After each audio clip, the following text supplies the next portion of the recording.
Hey guys, welcome back. In today's video I'm going over the second part of creating a unicorn horn, and a couple of videos back I did a video on sculpting this horn. So in today's video I'll be covering some of the moulding and painting the unicorn horn. So some of these will be up for grabs in my Etsy shop, so stay tuned.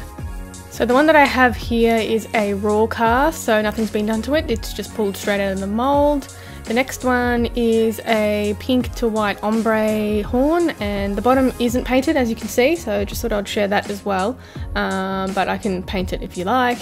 And it has a nice sparkly tone to it, and I added heaps of sparkle and shimmer to the horn itself, so I don't know if the camera can pick up just how much shimmer there is, but there's a lot on there, and I have sealed it with some gloss as well. The next one is just a plain gold horn, and this is painted using Jacquard paints, which are really high quality, high pigment paints, and it has also been sealed with a gloss from Liquitex, just so it makes it a bit more sturdier and gives it a bit more of a gold shine to it. So all of these three horns will be available in my Etsy shop, the link is in my description, and I possibly will take pre-orders for any more raw casts that anyone wants. And just a quick note, these are on about a 30-degree angle. So right now, once I have sculpted it, I'm going to be making a mold box for it, and I use Perspex for the mold box because you can reuse them, but you know, a lot of people use foam core, which I also use as well, and just anything you can get your hands on that won't melt into the silicone. So I generally hold my mold boxes together using hot glue. I find this the best method to use hot glue because it gets into all the little cracks, and it really reduces the chance of any silicone leaking out any corners or any spots, but I also just fill any leaks that do come through with some plasticine, and that usually clogs up the hole. So I ended up putting my pieces of the mold box on a side just so I didn't use so much silicone in a square box. So I'll end up doing a custom, and you can see the side of the mold box fell over there because the glue hadn't dried. But I end up doing a custom side for that right side that you can see there that's open, and I just use some foam core for it and cut it up to size. Moulding and casting is a really big process, so it's a really big learning curve as well. I'm very much still learning. I've been doing it for 5 years now, but every mould box and cast is a learning curve. And because I sculpt a lot of different things, the mould box and the casting method is different for each and every one, so you have to sort of learn your mould box every time you make one. Okay, so once the silicone is poured and it's been set, you can pull your mould box apart, which is what I'm doing now, and I usually just clean up my pieces of acrylic just so it's ready to go for the next time and I don't have to clean it up. And it's really only quickly, so you just do it straight away.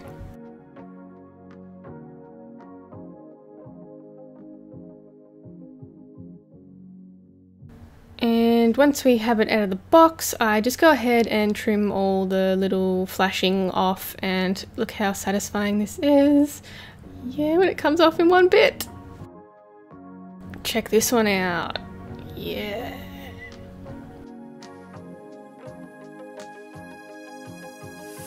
Okay, moving on.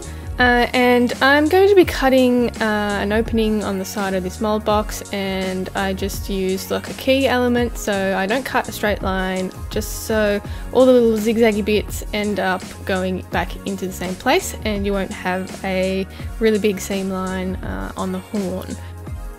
And we're ready to cast, and I'll leave you with some awesome ASMR of demoulding.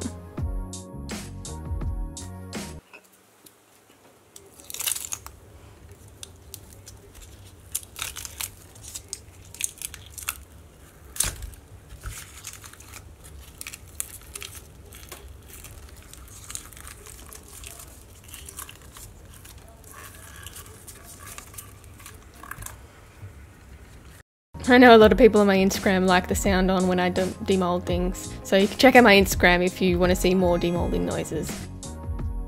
So here is what the cast resin piece looks like, and you can see it is a white consistency, and then when you end up pulling your cast out of the mould, I very highly recommend that you go ahead and clean all the extra resin pieces out of your mould, because it ends up, if you just keep casting over and over, it ends up actually sticking to the silicone and it ends up ruining your silicone mould quicker than what it should. So definitely go back and clean up your silicone moulds for next time.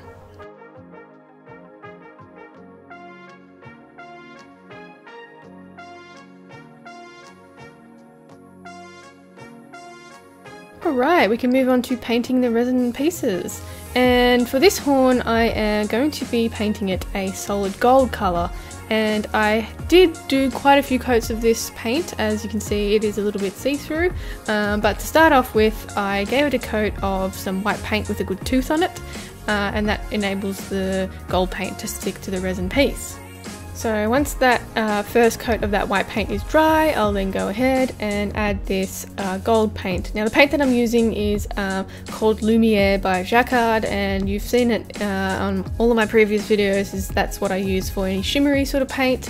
I really like the quality of it, and it has a really good texture to it and a really good shimmer.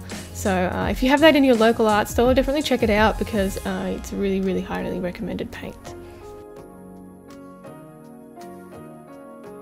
So each time I do a coat of paint, I wait for it to completely dry first before putting another coat of paint on, because otherwise if you put wet paint on wet paint, it ends up just removing the paint in the first place and you won't get a nice solid colour. So just a little tip if you're just learning to paint on resin and stuff like that.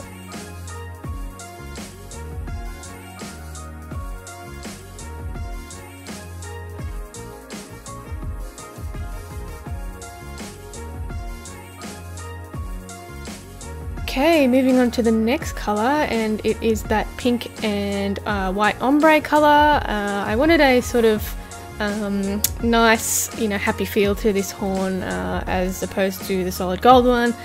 So I had sort of like a fairy inspired pastel thing going on here. So this is a custom colour that I've mixed up myself using some golden paints actually. And golden paints are a little bit more expensive than the chromacryl paints. And I don't often use the golden paints just because I feel like they're more for canvases rather than painting resin pieces and stuff like that, because the paint's a lot more thicker than the chromacryl paints, which is a lot runnier. So the painting technique I used for this ombre effect is I painted both ends of the horn and then eventually just blended them in together into the middle, so the paint is both wet on both sides, so it makes it easier to blend. And I like to do it with wet paint because I feel that the paint ends up blending a bit nicer and there's not so many streak lines and stuff when the paint's still wet on both ends. But you can do it with the paint dry as well, but I personally can't really achieve what I want doing that, so I like to do it when the paint is wet. And you also have to just be really careful when you're blending things into white, because white can easily be disturbed and it will lose the whiteness of it. So just something to keep in mind is just be very sparing with any colour that you add to white.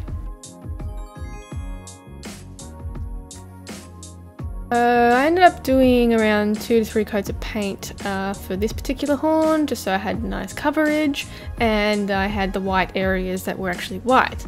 So once it was dry, I'm adding this Pearl X pigments, and you might have seen this around before, but it is a powdered type pigment and it comes with any different sheen and stuff. So this is just a plain sort of white one that has a nice shimmery effect. So it has sort of a pinkish hue to it, a pinkish yellowish hue.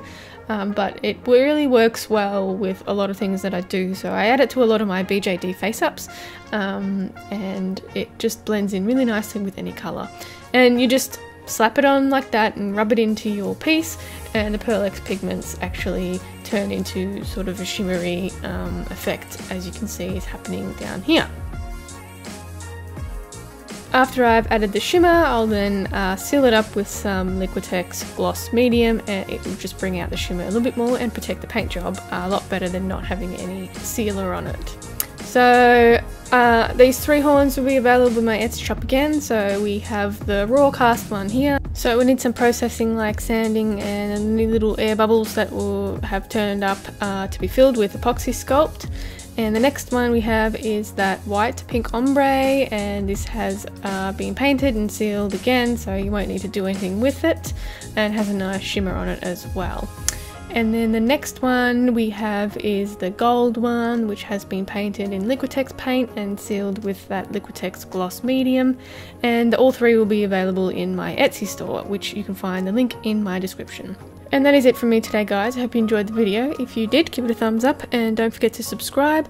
If you have any requests, you can leave it in the comments down below. You can also check me out on Instagram and Facebook at Creatures of Nat, and I'll see you in the next one. Bye!